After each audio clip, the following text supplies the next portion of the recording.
Hi, everybody. Welcome to my backyard. Wanted to share with you a couple different techniques for meditation. I hear a lot that people don't have time to meditate. They find it to be really hard to what they perceive to be as quieting their mind. And a couple thoughts on that, a couple great tools on that. And I want to share with you just some ideas. So it's raining and it's windy and it's beautiful out here. So you might hear rain, you might hear my fountain, you might hear birds. It's all good. And that's what's so beautiful is that when we come to meditation, we have this preconceived idea that we're supposed to have this quiet mind. Our mind is never going to be completely quiet. And we are designed in our brain to focus on one thing. And so meditation is truly a practice of returning to that monotask. I say a lot of times in yoga classes that it became popular to be a multitasker. And, you know, we were often even seen, and I'm guilty of, how many things can I do at once? Can I cook dinner? Can I be talking on the phone while I'm cooking dinner? Can I be texting somebody while I'm talking on the phone, while I'm cooking dinner? And none of those three things I'm present with. I'm distracted by the texting to be on the phone. I'm distracted by being on the phone to be cooking dinner. And so the work of meditation is to return your brain back to being monotask. And so with the weather behind me, with all the sounds, it's just another example of soaking in all that is good and then saying, okay, for the next 5 minutes, I'm going to be still and I'm going to focus on one thing. And the neat thing is that when we can start to focus on one thing and practice that, truly practice that, then we start to transfer that into our daily life and our conversations are richer. We have a tendency when we practice meditation to be more present with the people across from us. We are more present when we're doing a task. We're less likely to make mistakes. We're more likely to complete tasks in a way that's more effortless. And so it's not so much about perfection as it is practicing to enhance your daily life. So when we think about meditation in those terms, there's something that we have with us all the time, which is our breath. And I teach a lot of breath practice in yoga. It's called pranayama. And it's controlling the breath. It's observing the breath. It's manipulating the breath even. Sometimes we have a really forceful exhale, and that's called breath of fire. We can do an alternate nostril breath, and that's called nadi shodhani, and it's wonderful for the meridians in the body. Or we can do a 3-part breath, which we've done before. We've done kumbhaka breathing. So you have the breath, and it's as simple as noticing the sensation of the breath going in and out. It's identifying a color and breathing in that color into your body and letting that color dissipate on the exhale. It's mantra, breathing in a mantra and breathing out a mantra. And there's one technique that is a very active meditation, and it's training the mind to focus. And one of the ways that I like to do this is it's called a mindful meal.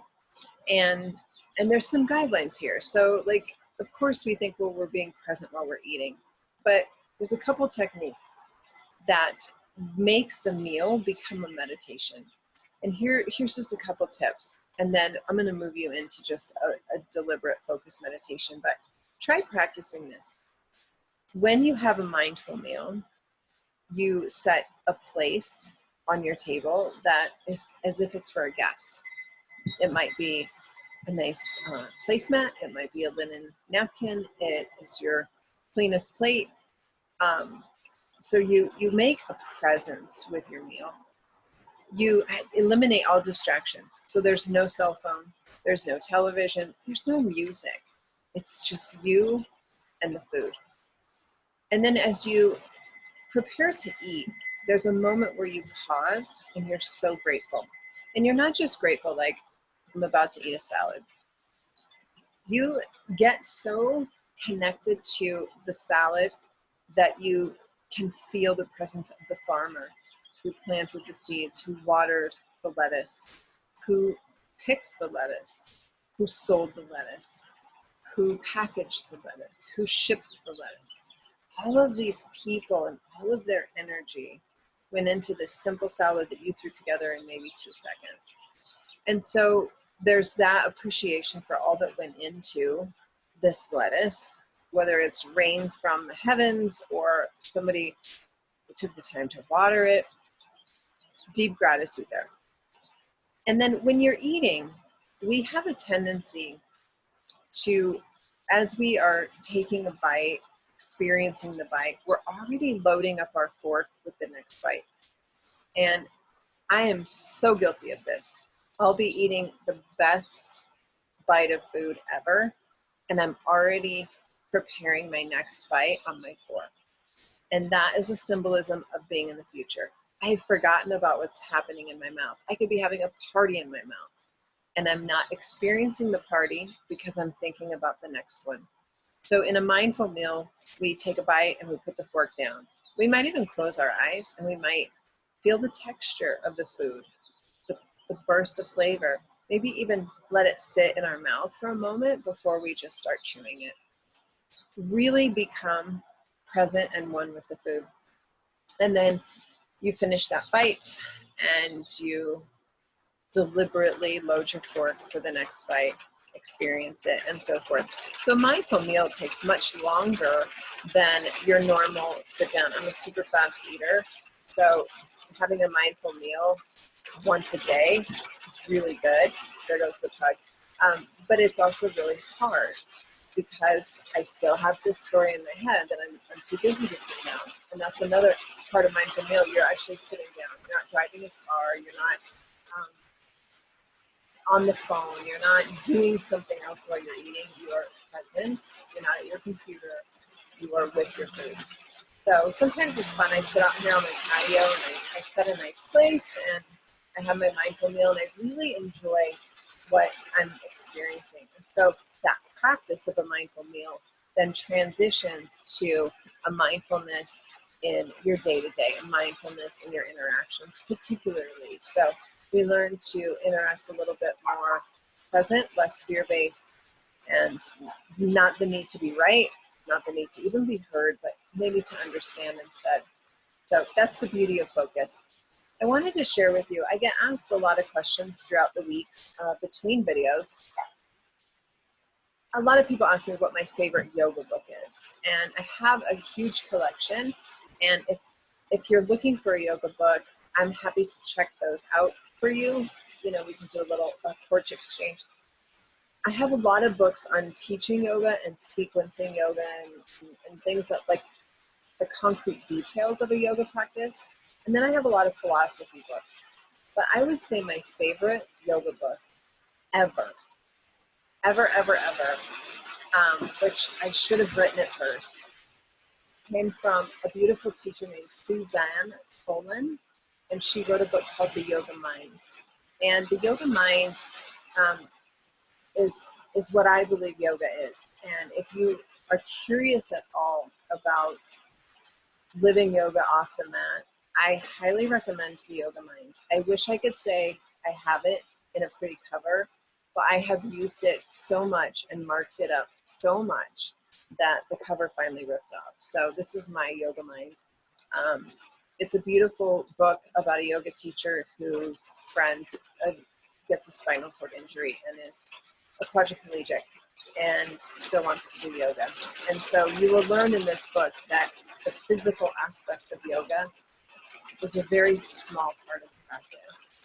It's mindfulness, it's breathing, it's gratitude, it's showing up the best you can be, it's the willingness to be vulnerable, to grow, to love who you are, to practice community, to forgive.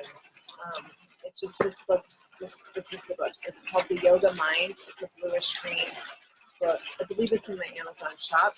So if you need a link to it, it's highly, highly, highly recommended. It's a fun and easy week. You do not have to be a yoga teacher or want to be a yoga teacher, but you should read this. And then another fun book, which is a little bit more designed to be more of a how-to yoga. There is posture work in here, so there is some images, pictures of postures, depending on the chapter, but this is called Happy Yoga. And this author really takes you through what it means to live a happy life and how yoga can bring you into happiness. So these are just a couple. I have some other ones that are favorites that I go back into time and time again, but these are two that I look to the most for inspiration. All right. In the yoga world, the word dhrana means focus, and the focus of eating a meal is really important, and it's a great practice. So I encourage you this week to try that, to once a day, once a week, however many times it feels good for you, like truly have a yoga meal and follow those guidelines. Sit down to eat, set a nice place, no distractions, fork down between bites, and deep gratitude.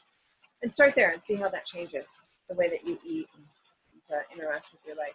So I want to just do a quick meditation, a quick reminder that you have the tool of your breath. So I want you to get comfortable and just find an easy, comfortable seat. And it doesn't have to be that perfection. Just find a simple seat. Get tall in your spine. And then go ahead and close your eyes. And just start to breathe in and out. Just a simple breath here.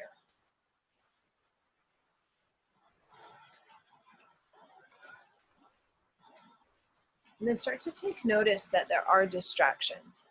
There's going to be the sounds of your life, your environment. The beautiful author of the Yoga Mind says her favorite place to meditate is on the subway. So lose that idea that it has to be perfect, quiet, because that's not realistic. So as a thought comes in, observe the thought, welcome it in, and then welcome it out.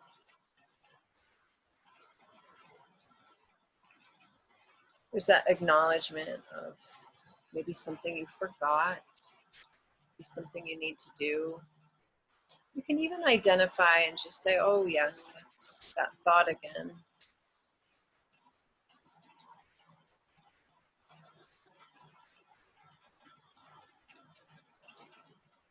And just slowly, thought by thought, they begin to be less as we start to look between the space between the breath. We start to focus on that sanctuary of stillness where there is space between the thought. And when we start to recognize that space versus the thought space, the empty space becomes bigger and greater and longer.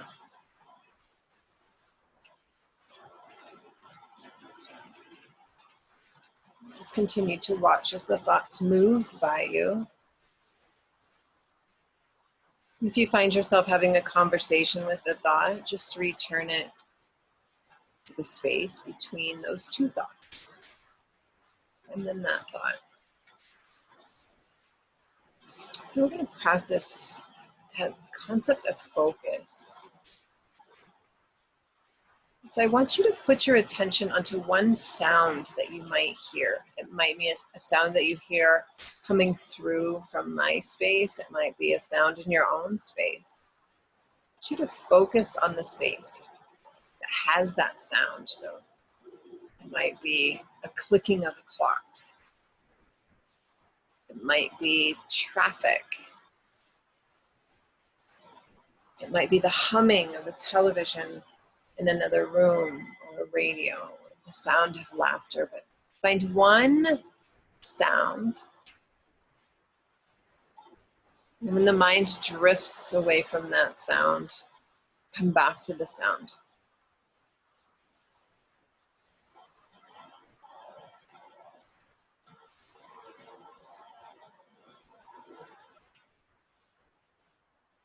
And it might be that you're listening to traffic.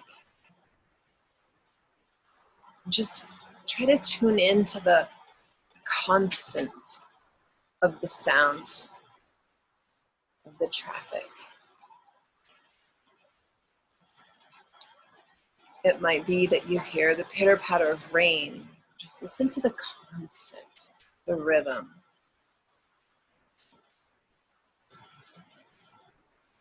The constant of the clock ticking.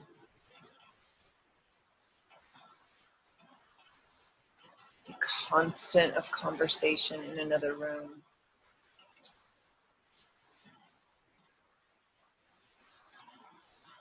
And if the mind starts to want to pay attention to something else that's not the sound you've chosen, just return, come back to the sound.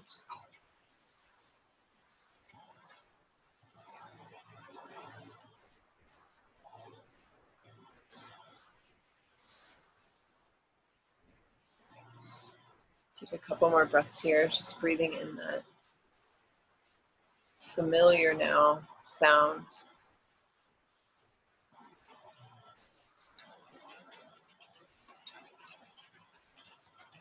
And then see if you can train the mind to have the sound get quieter and quieter till it's almost as if you cannot hear the sound, but you know that it's there.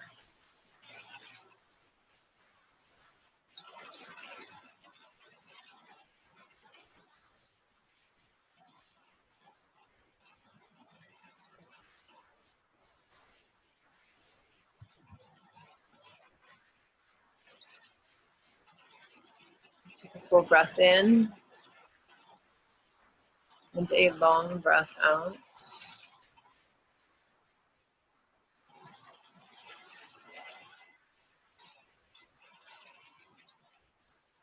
Start to wiggle fingers. Maybe extend the arms overhead with a big stretch.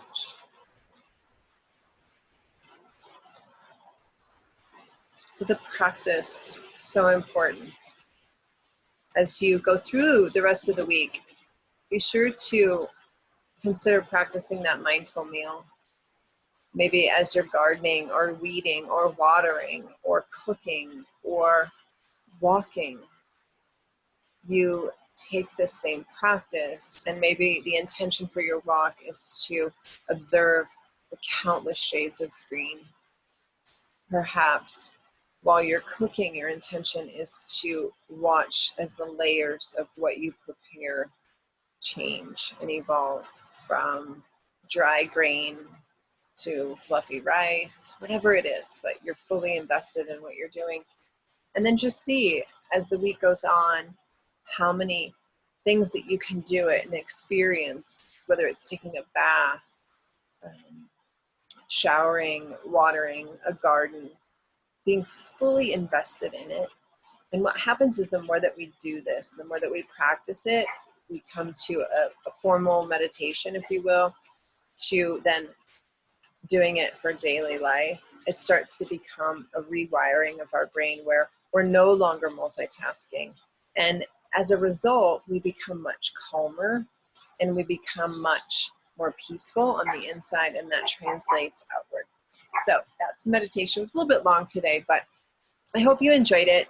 And I look forward to connecting with you in the coming days, coming weeks. Have a beautiful rest of your day, and I'll see you really soon.